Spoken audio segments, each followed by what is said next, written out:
क्या नाम है आपका? मेरा नाम ईशा अग्रवाल है और अभी करेंटली हम लोग करियर कोचिंग देते हैं बच्चों स्टूडेंट्स को जो बाहर जाना चाहते हैं या पीपल्स को। तो अभी जिस तरीके से अमेरिका में आप सब क्या बताया जी। आपने साइन जी। किया है, कितना इफेक्ट होगा जो लोग आपके या किसी के जो यहाँ से यूएस जाते हैं जॉब के लिए? जी सर, इफेक्ट तो काफी बड़ा होगा। शायद हम सोच भी नहीं सकते उतना हो। कॉस्टिंग तो बढ़ गई है और उस अकॉर्डिंग शायद ऐसा भी होगा कि अमेरिका इंडियंस को अब थोड़ा सा वेटेज कम दे या प्रायोरिटी कम दे और अमेरिकन या जो वहाँ के लोकलाइट्स है उन्हीं को ज्यादा से ज्यादा जॉब प्रोवाइड करे। बट इसका हम लोग ऐसा एक ऑप्शन गवर्नमेंट से बता सकते हैं कि अगर देखिए स्किल तो इंडिया में बहुत है और टैलेंट भी बहुत सारा है और ऑफ कोर्स दूसरी जो कंट्रीज है वो इंडियंस को हायर करना ही चाहती है क्योंकि उनके पास मैनेजमेंट स्किल्स होती है या मल्टीपल स्किल्स होती है। तो उसमें हम लोग ऐसा कर सकते हैं कि जितने भी यहाँ के लोग हैं मतलब इंडियंस हैं, इंडियंस को ही ट्रेनिंग, स्किल डेवलपमेंट और ऐसी सारी चीजें सिखाई जाए जिससे क्या हो कि मैन्युफैक्चरिंग इंडिया में ही ज्यादा से ज्यादा रह सके, इंडिया के लोग इंडिया में ही काम कर सके, अच्छा पैसा भी ला सके। तो उससे क्या होगा कि जो जॉब क्रिएशन हमारा अमेरिका में ज्यादा हो जाता था वो इंडिया में ही रह पाए। अभी जो आपदा में एक अवसर की तरह इसको देख जी। सकते हैं, जी। जी। तो उससे क्या? सर देखिए कोई भी चीज होती है, कभी डिजास्टर तो होता है लेकिन उस डिजास्टर को कंट्रोल करने के लिए हमेशा कहीं ना कहीं सॉल्यूशन निकल पाता है। तो वैसा जैसे अभी मोदी जी की गवर्नमेंट है तो गवर्नमेंट से हम लोग ये चीजें प्रोटेस्ट यूथ को अवेयर करा सकते हैं कि देखिए आप लोग आईटी या नॉन आईटी सेक्टर्स में भी जो आप लोग अमेरिका जाते थे उन चीजों को यहीं पे हम लोग ऑनलाइन ऑफलाइन मोड के थ्रू थोड़ा जो रूरल एरियाज है वहां के बच्चों को एजुकेट करके ये सारी चीजें प्रोग्राम चला करके इंडिया में ही वो करे और अपॉर्चुनिटी यहीं पे रह जाएगी। जी, क्या नाम है आपका? मेरा नाम हरेंद्र सिंह तोमर है और मैं आईटी सर्विसेज में अपनी कंपनी कोड इन योरसेल्फ और एग्जामशाला रन कर रहा तो भाई अभी जिस तरीके से अमेरिका में जो फैसले ने दूसरा अपना जो प्रावधान लाया है हूँ। उसमें जी। कागज पे हस्ताक्षर भी कर दिए हैं, जी। कितना असर आप देख रहे हैं? और जो आपके स्टूडेंट जाते हैं, जो आपके वहाँ जो लोग नौकरी करते हैं, जी। किस तरीके से उन्हें इसका असर देखने को मिलेगा? बेसिकली स्टूडेंट पर ही नहीं बल्कि जो भी एम्प्लॉयज यहाँ से माइग्रेट हो रहे हैं, यूएस जाते हैं, वर्क करते हैं, उन्हें बड़ी बड़ी कंपनी स्पेशली आईटी सेक्टर में जो बड़ी कंपनी उनको वहाँ पर जॉब देती है, उन पर भी प्रेशर क्रिएट होगा और इंडिया पर तो डायरेक्ट इम्पैक्ट है ही। क्योंकि इंडिया से जितने लोग माइग्रेट होते हैं उन लोगों में सबसे बड़ी संख्या आईटी सेक्टर की है। और यूएस में जितने लोग बुलाए जाते हैं, जैसे मान लेते हैं कि 100 लोगों को बुलाया जा रहा, उसमें 71 लोग इंडियन होंगे, यानी टोटल H1B वीजा जितने लोग अप्लाई करते हैं उसमें 71% इंडियन के अप्रूव्ड होते हैं। तो ये कहीं ना कहीं जो फीस इंक्रीज हुई है, इससे इंडिया को बड़ा ड्रॉबैक और सेटबैक लगने वाला है।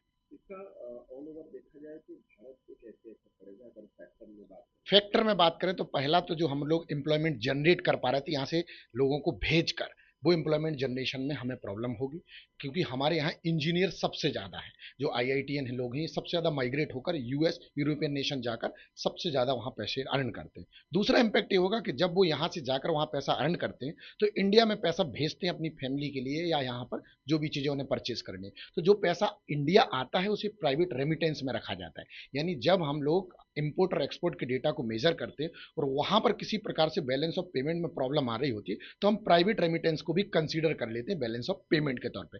करंट अकाउंट और कैपिटल अकाउंट जो आरबीआई मेजर करती है उसमें प्राइवेट रेमिटेंस आने की वजह से बैलेंस ऑफ पेमेंट बराबर हो जाता है। और यही प्रॉब्लम देखने को अपने को मिल सकती है अगर इंडियन माइग्रेशन कम हुआ यूएस के अंदर, तो प्राइवेट रेमिटेंस भी गिर जाएगा और प्राइवेट रेमिटेंस गिरने की वजह से बैलेंस ऑफ पेमेंट में बड़ी प्रॉब्लम होगी। अमेरिका इस वीजा के बाद अपना क्या फायदा देख रहा है?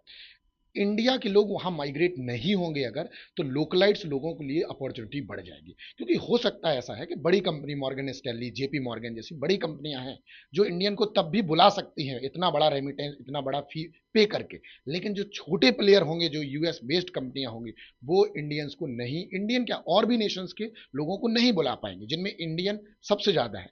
अब नहीं बुला पाएंगी तो इसका मतलब है लोकल को उन्हें प्रेफरेंस देना पड़ेगा, और लोकल को प्रेफरेंस देंगे तो उन्होंने खुद के एम्प्लॉय को प्रेफरेंस देने की बात करी है। और धीरे धीरे वहां पर जो अमेरिका के लोग हैं वो धीरे धीरे जॉब में अपना हस्तक्षेप करना शुरू कर देंगे। अगर जिस तरीके से भारत के कई वीजा कंपनी अगर लोग हैं जो सीधे तौर पर यहाँ से एम्प्लॉय के तौर पर लोगों को भेजते थे, जो जी। छोटे छोटे वर्कर होते थे, तो उन्हें किस प्रकार का नुकसान उठाना पड़ेगा? बहुत बड़ा नुकसान है। हम लोग सर्विस सेक्टर में सबसे बड़ा सेक्टर आईटी सेक्टर लेके चलते हैं।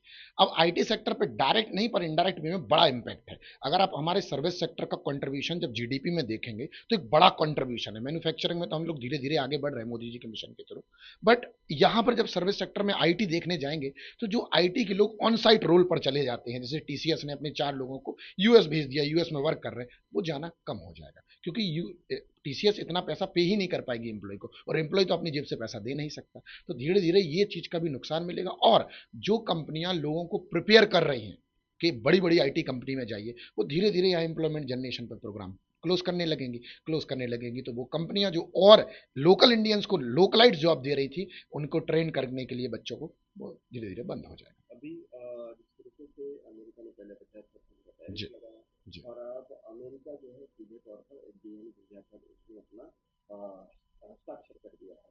तो ये पूरा मामला कहीं ना कहीं कैसे देखते हैं, कितना गंभीर है खासकर भारत की दृष्टि से, क्योंकि एफडीए वीजा जो है सिर्फ भारत से नहीं पूरे देश में, पूरे जी ऑल ओवर वर्ल्ड में जी होता है।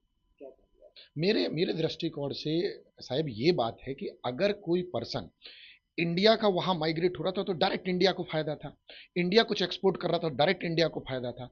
अब सेंटर ऑफ एशिया कौन है इस समय? इंडिया है। अगर आप एंटरप्रेन्योरशिप की दृष्टिकोण से देखें तो 4 चीजों की जरूरत है बिजनेस को खड़ा करने के लिए: लैंड, लेबर, कैपिटल और एंटरप्रेन्योरशिप।